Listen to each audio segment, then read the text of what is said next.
Welcome back to the Bernard Lee Poker Show. We are continuing our coverage of the 2022 World Series of Poker as we continue talking with winners of bracelets. And this gentleman is no stranger to our show.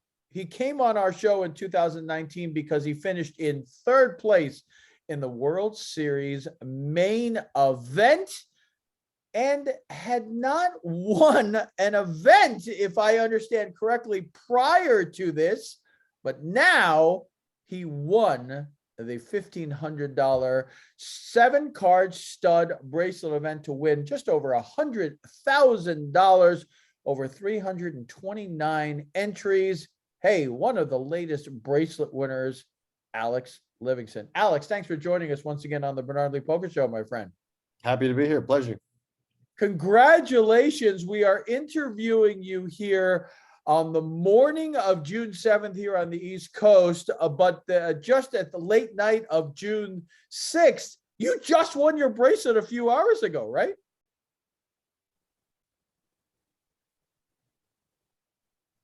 Yeah, it was maybe 2.5 hours ago now, so fresh off the win. Incredible. 7-card stud, 329 players. I know that you like playing some of the mixed games. Raz, you final tabled a Raz bracelet events previously, but you have said yourself 7-card stud of those 3 games, Raz 8 or better stud or stud 7-card stud. That's not your best game, right? Yeah, it would definitely be my worst of the 3 stud games. I guess what I would say is lucky for me. I've talked to a lot of people about what's your best game, what's your worst game. And a lot of people feel that they're weak at stud. So maybe it's just a really tough game. But yeah, I mean, stud 8's definitely my best of the 3 and then probably Raz. So it's nice to win a bracelet in an event that I don't feel is one of my best formats. You know, it's very funny. So I grew up on stud back in the 90s when Foxwoods opened up. Right. I read 7-card stud. I read Doyle Brunson, Super System, and Chip Reese it was a section that was written by. And I don't know why. I just like knew 7-card stud high very, very well and just learned all the ins and outs. I probably played it for a couple of years. Didn't even know what No Limit Hold'em was back then because in the 90s on East Coast, stud was definitely the game. Yeah. So, but as I've been in this industry playing No Limit Hold'em and people have tried to start learning mixed games, you're 100% right. A lot of people say they have a lot of trouble with stud high. They're just like, oh, it's just really tough for me. And I just have a little difficulty. I'm amazed. I again, because I grew up on it. Right. And so right. I'm amazed about that. I think a lot of people like the high-low version, the 8 or better version and really do it well. But I will say, the late Chad Brown once told me during an ESPN interview, he said, if there's one game that people play really badly when they play badly, it's 7 stud 8 or better. Would you agree to that or no? Yeah, I think with 8 or I agree in the sense that like when I've played 8 or better, like that 1500 event, for instance, which I've played a number of times, I think it weeds out the bad players faster than almost any other format. So meaning when you get to day 2, there are very few bad players left. Because if you make mistakes in stud 8, like if you're playing your pair of 9s when there's an ace out there and stuff like that, you're just going to get crushed. Right.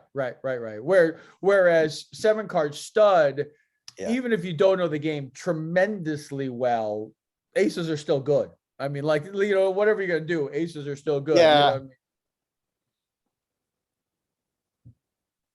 I think the stud high is maybe a little bit more of an intuitive game because it's very similar to. I basically look at stud high. It's like limit hold'em played in stud form. So I like that way. I like that. You're just trying to. Yeah, because it's fixed limit betting, just like limit hold'em, and I mean you're making 5-card high hands, so I think it's more intuitive for people like switching over from limit hold'em or no limit hold'em. But I think it still is a game that I think it's kind of easier to get to a very high level at stud 8 or to feel like you're playing at a higher level. And at least for me, I don't feel that way with stud. I feel like kind of, I have a general idea what I'm doing, but I feel like it's hard to make that leap to really high level. Yeah, and I think also for players who are no limit hold'em or hold'em specialists, learning and watching the cards are definitely something that people, it's just tough for them to do right at the beginning. I mean, I was fortunate that that's what I started playing. So like when you play no limit hold'em, you're like, there are really no cards to be watching. So for me, I remember I play in my home game and I always, I don't want to say I stall. It's more of like I take a few seconds before I make that first bet on Third Street because I'm looking around and checking all the cards and making sure the suits and all that. And people always ask me, like, what are you doing? Like, just bet. Are you going to bet or not? I go, what do you say? Give me a second. I just want to see what I got on the table first. And I think a lot of no limit or hold'em players don't do that as very well. How important was this? Right. And I think with this, all the Yeah, games, you have to pay attention to the cards. Right. So no, I was just saying with all the set games, it's super important to be paying attention to the cards. How important was this for me? I don't know. It's kind of hard to say. It's something I've wanted for a long time to win a bracelet. But this year, I really just feel like I'm, you always try to be process oriented and not results oriented, but I really feel like I'm in a place where I am very process oriented this year. So while it's awesome and it's kind of a validation of some of the work I've put in that I want a bracelet, I'm trying not to think about that and just move on to the next one. What's the next tournament, and also like, as far as bracelets go, it just feels like it was, a bit of a fluke. It's a bit of a smaller bracelet. It's not to take anything away from it, but I guess maybe I have more of a subdued reaction to it all than I expected that I would have, but I don't think there's anything wrong with that. I think I'm ready to look forward. I'm not looking backwards, basically. I mean, you had some good momentum coming into this. Granted, a lot of it was no limit hold'em or PLO or that, but like you won third at the Win Millions in March. You had a bunch of nice deep runs and nice cashes at the U.S. Poker Open in March as well.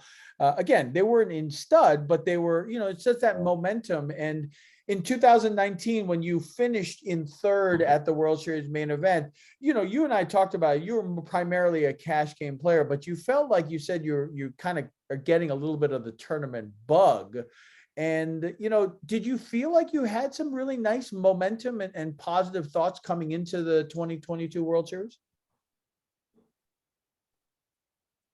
I mean, I definitely like on swing line, so that was a really massive score for me. It felt really good, and then I feel like I carried that momentum on to Poker Go stuff. Specifically, like coming into the series, I don't know that I felt like I guess that momentum had kind of gone away a little bit just because it'd been a couple months and I'd been playing online a lot. But I was really looking forward to this series. I look forward to every series, but this year I feel like I'm properly rolled to be playing a very full schedule. And having most of my own action, which is awesome. Playing 10Ks and stuff like that, having most of my action, like that's what I've wanted to do for a while, and I'm in a position where I feel like that's reality now. And so I was looking forward to, just from the perspective of playing a lot of tournaments and really kind of going for it.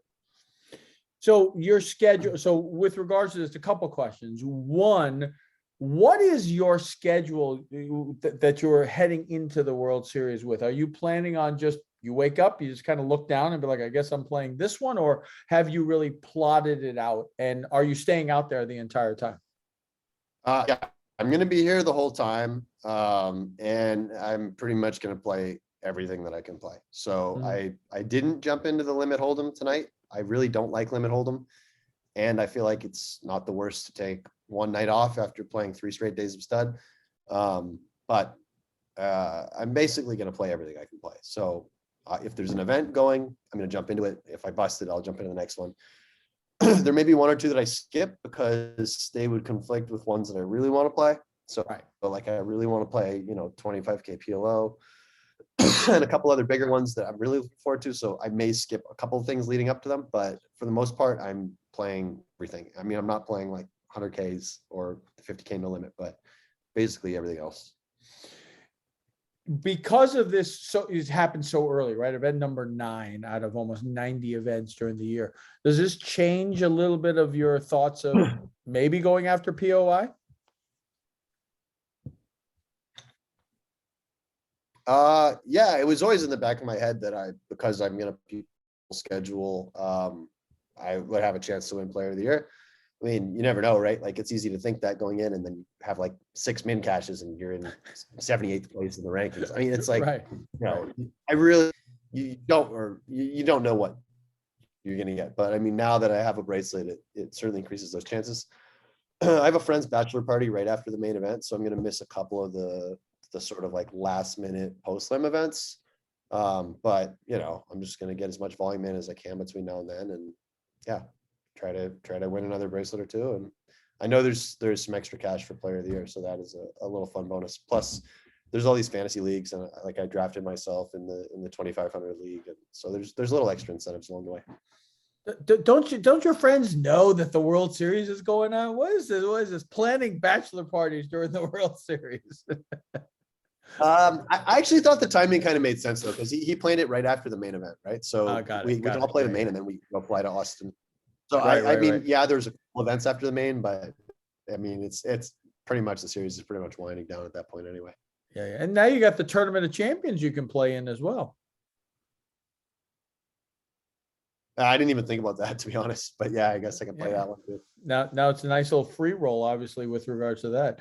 You had talked about the 25K PLO, and there's obviously a ton of any other events that you're really looking forward to? Well, there's actually two that unfortunately, there's 3K 6 max PLO and the 10K stud 8, which would be two of my favorite events. So I think I will still play the PLO, which starts earlier in the day, and then try to run a stack up and maybe play like a little bit more high variance than I normally would. That way, if I go into day 2 with a lot of chips, it's a good problem to have. I miss the stud 8, and if I bust, I can play the stud 8. I mean, I'm not going to play it like insane, but I would probably play a little bit higher variance than normal. Sure. Well, let's talk a little bit about this final table that you had. You said this was an event where really kind of wire to wire, you were leading a lot of the way. But this final table was definitely an interesting one. John Rachner was at it. Brad Rubin, who had just won event number 4, the $1,500 Dealer's Choice event, also exciting with regards to that as well. That this guy's got a chance to win 2 bracelets within a matter of days, right? Right. Yeah, it was a pretty tough final table. I mean, Dan Wyman, who I got heads up with, he plays a lot of stud. He's a great stud player. He's a great poker player. Brad played really well. He's got 4 bracelets, which is super impressive. Incredible. John's always tough. Really. He plays all the games. And really, I wouldn't say there were any weak spots. So it was tough players, and the deck just hit me. I mean, like truly, like I really did. Like, it's not to say I don't deserve this bracelet, but at the same time, like I couldn't have run much hotter. So it kind of fell into my lap a little bit. And for a lot of people who don't know about stud, it's one of those things. Once you get past Fifth Street, you sometimes you just got to go with it and hope that the cards hit you and miss your opponent pretty much. For sure. Yeah. There's a lot, you just get kind of caught. The pocket's so big and your pot odds are so good. Even if you're the one who's behind, you're calling down. But I just made a ton of strong hands on like 4th Street. So it was pretty easy because of that. I mean, Right. So is the bracelet ceremony tomorrow? Yeah, tomorrow, 3:30 p.m. It's definitely one of those moments where when we all sit there and we listen to it, it's definitely an exciting moment. Are you looking forward to that specifically, and then hearing your country's national anthem? Definitely. I think the bracelet ceremony is a cool part of it for sure. I haven't really thought too much about that. I think that, the Canadian anthem, and I haven't really thought about any of that stuff, but I guess if you asked me like a few years ago, I would have like really been looking forward to that moment. And I don't know, I think I have a bit of a different perspective now, where I'm, like I say, just a little bit more process oriented, and the bracelet ceremony and the anthem, that's all like cool stuff that comes with winning the bracelet. But I'm like not really thinking about that. I'm just focused on whatever the next tournament is. How do you like, being that this is the first year Paris Bally's, how do you like it so far? Huge improvement. Yeah. Yeah. I think a lot of poker players were sort of like skeptical because Right. you know, people would complain about the Rio, but at the same time, I think the Rio was good in a lot of ways. The parking situation was really easy, and we all knew the building and the venue. But I mean, Paris Bally's is just hands down better. It's just not even close. And if you can explain why for a lot of people, to be honest, I'm not there yet. I know a lot of people who are listening right now on my radio show, unfortunately, don't get an opportunity to go there. Explain in your own words why you feel, obviously, well, I won't even say obviously. I'll let you explain. Okay, so it's brighter, the ceilings are higher, it's nicer looking, there's more food options. It seems to be, they seem to have more table capacity. So I've heard, like, even in that housewarming event, which got so many players, I don't think they were even playing 10-handed. I think every event's basically been 9-handed, unless it was something like stud, which is 8-handed. The staff's been good. It's all been on point. The chip sets are nicer this year. I don't know. Everything's just better. Everything seems brighter. So it's all just been really good. Yeah, I mean, I agree with you with the Rio. You know, there as many people complained, there were so many, I felt, good things about it, but being on the strip and et cetera, you know, being from out of town, I don't really care about the parking, right? I mean, like, I'm not gonna have a car there, so who really cares? But I'm very excited. I come in next week, so I'm very excited to see what it's going to be like. And ironically, Bally's was the first casino I ever went to back in the 90s. And then used to stay in Paris a lot. Okay, I've actually never been to Bally's before this series. Oh, yeah. Okay, I'd never been to Bally's once or twice, but yeah, I didn't really have any familiarity with either of them. Yeah, back in the 90s when I was still working full time, they had a conference at Bally's, so I went there. And then in the 2000s, you know, this is before the big Arias and the Venetians, et cetera. Paris was there. And so I used to stay at Paris a lot in the early 2000s. So again, I'm looking forward to going back and seeing it all. So I'm glad you said that you liked it. So it's good. Yeah, it's been great. Yeah. Perfect. Well, Alex Livingston, thank you so much for joining us on such short notice, and congratulations on your first bracelet. We're very pleased for you. Yeah. And congrats again. Thanks, Bernard. Appreciate it. Thanks for having me on. Alex Livingston here on the Bernard Lee Poker Show. When we return, we'll continue our 15th anniversary celebration of the Bernard Lee Poker Show with another WSOP bracelet winner. Stay tuned. We'll be right back.